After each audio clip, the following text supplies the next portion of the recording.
Meus irmãos, a graça e a paz do nosso Senhor e Salvador Jesus Cristo. A Bíblia é mais importante do que a igreja ou a igreja é mais importante do que a Bíblia? A Bíblia regula a igreja ou a igreja regula a Bíblia? Os padres católicos, a tradição católica diz que a igreja está acima da Bíblia. Quem regula a Bíblia é a igreja. Mas antes, verifica se você continua inscrito aqui no canal e se o sino das notificações continua marcado para você receber o nosso conteúdo. Você está vendo esses dois livros aqui, nesta tela, nesse monitor aqui. O volume 1 é este de capa azul, A Nação Segundo a Vontade de Deus, e este da capa avermelhada, Código Penal Divino, volume 2, para você adquirir este conteúdo e ajudar a manter o nosso trabalho aqui no canal, eu deixo aqui na descrição do vídeo o link para que você possa adquirir e ajudar aqui o nosso trabalho. Pois bem, vamos ouvir isso aqui. É o seguinte, um católico, como também um ortodoxo, um cópita, qualquer membro de uma das igrejas apostólicas que vem realmente dos apóstolos, nenhum pode fazer isso, pegar a Bíblia e dizer, eu vou olhar a Bíblia aqui, eu interpreto a Bíblia, e depois eu julgo se a igreja está ou não de acordo com a interpretação. Isso não existe.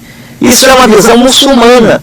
Para os muçulmanos, o Alcorão caiu do céu assim, e o islamismo nasce do Alcorão. O cristianismo não nasce da Bíblia. Se a gente dissesse isso, seria ignorância histórica e teológica. O cristianismo nasce de Cristo. A nossa fé é numa pessoa, não é no livro. Nós cremos em Cristo. Pois bem, a ordem católica mariana, eles consideram Cristo e a igreja. Tanto é que o lema é por Cristo e pela igreja. Onde é que ficam as escrituras sagradas em todo este embrólio católico? Como é que a Bíblia é considerada pelo pensamento e teologia católica? É necessário a gente pensar na história, porque não tem como entender a Bíblia e a canonização da Bíblia sem ir para a história. A canonização da Bíblia Sagrada aconteceu da seguinte forma. O Velho Testamento foi canonizado e o primeiro historiador judeu, Flávio Joséfo, diz que o Velho Testamento foi canonizado, foi fechado entre o século IV e o ano 90 a.C. Nesse período foi fechado, foi canonizado o Velho Testamento. E foi confirmado a canonização que já aconteceu nesse período do século IV até o ano 90, foi confirmado, e aí não é Joséfo que fala isto, foi confirmado no concílio de Jaminia, no fim do primeiro século e início do segundo século, teve o concílio com os rabinos, com os judeus, estudiosos da Bíblia, e eles confirmaram o cânon que lá no passado havia sido determinado como canônicos para os 39 livros do Velho Testamento. Já o Novo Testamento é um pouco diferente. A canonização começou a ser vista como uma necessidade a partir do ano 140 da nossa era, por causa de alguns fatores daquela época. muitas heresias pipocando em todo canto, heresias e mais heresias. O último apóstolo do nosso Senhor Jesus Cristo havia morrido, e a partir de então as heresias começaram a pipocar. Em 1040, então começa a ganhar força a ideia de canonizar quais eram os livros sagrados, e ganhou força porque as heresias como o agnosticismo, uma heresia muito forte no segundo século da nossa história, da era cristã, de que Deus é inalcançável. A mente, o espírito, a pessoa humana não consegue ter contato com Deus. Deus está muito distante, muito além, muito fora da nossa realidade, de modo que o ser humano não alcança Deus. Uma heresia que ganhou força ali no segundo século. Também o marcionismo, outra heresia forte, com Marcião, ensinando que o Velho Testamento tinha acabado. Os livros, o cânon do Velho Testamento não era mais para ser usado. A lei não servia mais. E hoje tem muitas igrejas também que são igrejas inspiradas. Já aconteceu lá no passado, Marcião e a sua doutrina negando o Velho Testamento, negando a lei, negando as escrituras do Velho Testamento. E hoje, esse mesmo pensamento, essa mesma religiosidade, deixando de fora o Velho Testamento, é muito forte. Muitas igrejas, e muitas delas até evangélicas, aí, ensinando que o Velho Testamento não serve mais. E outra heresia daquele tempo foi o montanismo. Aquele ensino, Jesus está voltando, então você vende tudo o que tem, você não fica com nada. Se você é casado e se separa, não case mais, porque Jesus está voltando.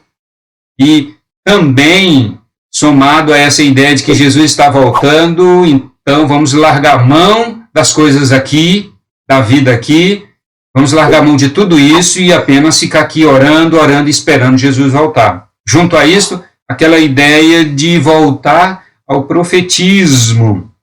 Profecia e mais profecia e mais profecia, tudo é profecia.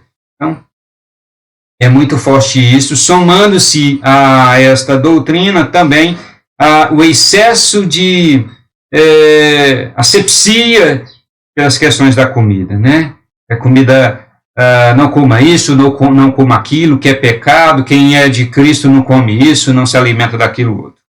Muito forte essa doutrina de Montanus, ali no segundo século. Somada-se a essas heresias, outras heresias como o arianismo, que negava a divindade de Jesus Cristo, e o docetismo, outra heresia que negava a humanidade de Jesus. Para não citar outras, estas surgiram com muita força ali já no segundo século da nossa era, da era cristã. E somente no ano 393, no concílio, também chamado de sínodo, lá no concílio de Hipona na África, no norte da África, hoje a atual Argélia, ali naquele concílio canonizou os 27 livros do Novo Testamento, os 27 livros que temos hoje. E a igreja, importante notar isso, que a igreja apostólica romana não estava presente naquele concílio. A decisão do concílio foi mandada, foi enviada para Roma, para o Papa, para o imperador. A esta altura, em 397, a Igreja Apostólica do Ocidente, da Europa Ocidental, ali em Roma, na Itália, na costa marítima ali, a Itália na costa marítima do mar Mediterrâneo, né, no norte do mapa, quando você olha o mapa, ali então chegou a notícia e a resolução do concílio, e o concílio havia aprovado, canonizado, aquele concílio de Hipona canonizou os 27 livros do Novo Testamento. E aqui vale ressaltar aqui, para você entender a história da Igreja Apostólica, precisa você entender que tem a Igreja Apostólica no Ocidente, na Europa Ocidental, Roma, Igreja Apostólica que se tornou estatal, imperial, papal. Temos a Igreja Apostólica em Constantinopla, na Ásia Menor, a Turquia, na Ásia Menor, que é já ali para a Europa Oriental. E temos a Igreja Apostólica no norte da África, Alexandria, Hipona, Egito. Então, a Igreja Apostólica, ela se estendeu e formou grandes potências. Roma, Constantinopla e Alexandria. Bem, naquele concílio no norte da África, onde canonizou os 27 livros da Bíblia, a Igreja Imperial, a Igreja Romana, não estava presente naquele concílio. É muito importante que se diga isso. Então, a Igreja Romana não participou da canonização do Novo Testamento. No ano 397, no terceiro concílio de Catargo, norte da África também, ali próximo ao Egito, região, aquela potência apostólica no norte da África, hoje a atual Tunísia, na costa marítima do mar Mediterrâneo, só que ao sul do mar Mediterrâneo. Ao norte está Roma, ao norte do mar Mediterrâneo aqui em cima está Roma, e ao sul do mar Mediterrâneo aqui embaixo está a Tunísia, norte da África. Pois bem, no terceiro concílio de Catargo, a atual Tunísia, de novo acontece no território da Igreja Apostólica de Alexandria, da África, do Egito, aquele concílio confirmou-se os 27 livros do Novo Testamento que haviam sido canonizados no concílio de Hipona. E foi mais além. Confirmou a canonização dos 39 livros do Velho Testamento que haviam sido canonizados no concílio de Jamínia, lá no final do primeiro século e início do segundo século. Então foi um concílio importante, porque ali confirmou-se as canonizações anteriormente feitas. Como é que a Igreja, e agora a Igreja Católica, diz que a Bíblia ela não tem a importância que nós evangélicos damos a ela? Porque foi a Igreja quem canonizou. Note bem, existe a diferença entre canonização e inspiração. Inspiração. Os livros da Bíblia foram escritos por inspiração de Deus. O Espírito Santo inspirou. Isto é uma coisa. Canonização é outra coisa. Canonização é dizer, este livro é inspirado.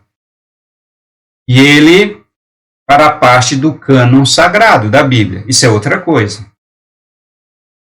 Então dizer que a Igreja está acima da Bíblia, acima das Escrituras Sagradas, pelo fato dela ter canonizado, e ainda mais, se for a Igreja Católica Romana, que nem participou dos concílios de canonização. Ela não participou diretamente. Dizer que a Igreja está acima da Bíblia, pelo fato de ter canonizado, isto é uma falta de verdade. É faltar com a verdade. Porque a Bíblia é inspirada, os livros são inspirados. A igreja apenas definiu que aquele livro era sagrado. E aí encerrou o cânon, fechou o cânon. Mas não é a igreja que é detentora do poder de instituir a Bíblia como Bíblia. Não. E a igreja só teve participação na canonização do Novo Testamento, porque a canonização do Velho Testamento foi feita pelos os judeus. Eles definiram quais os livros seriam sagrados. Então, é necessário entender essas coisas para dizer que a Bíblia não está abaixo da igreja. Não é a igreja que regula a Bíblia, não. A Bíblia regula a igreja. E a igreja é tanto os cristãos, principalmente a igreja são os cristãos, mas também a igreja é a instituição. Os cristãos podem analisar a Bíblia, podem verificar a Bíblia e pode olhar para o comportamento dos seus irmãos e dizer se aquele comportamento está de acordo com a vontade de Deus ou contra. Pode sim e deve, é obrigação dos cristãos, comparar as Escrituras Sagradas com a vida dos cristãos, com a vida da igreja. Agora, no catolicismo e no catolicismo romano, tem aquele sistema episcopal em que o líder não pode ser questionado. O padre, o bispo, o papa, jamais pode ser questionado. Jamais pode ser reprovado pelos cristãos. E a Bíblia Sagrada é quem regula a vida dos cristãos. Seja pastor, seja padre, seja bispo, seja quem for, seja papa, é a Bíblia quem regula. Olha-se para a Bíblia. Olha-se para a Bíblia. E não precisa interpretar, não, porque muitos textos que falam de comportamentos são diretos, não precisa de interpretar. Já está ali, é aquilo mesmo, está claro. E não há erro de interpretação quanto a alguns comportamentos, porque eles estão ali claros. Então, qualquer cristão pode olhar aquele texto e fazer a comparação e dizer, está certo ou está errado. Curte, comenta e compartilhe este vídeo para gerar engajamento. E a gente se encontra no próximo vídeo.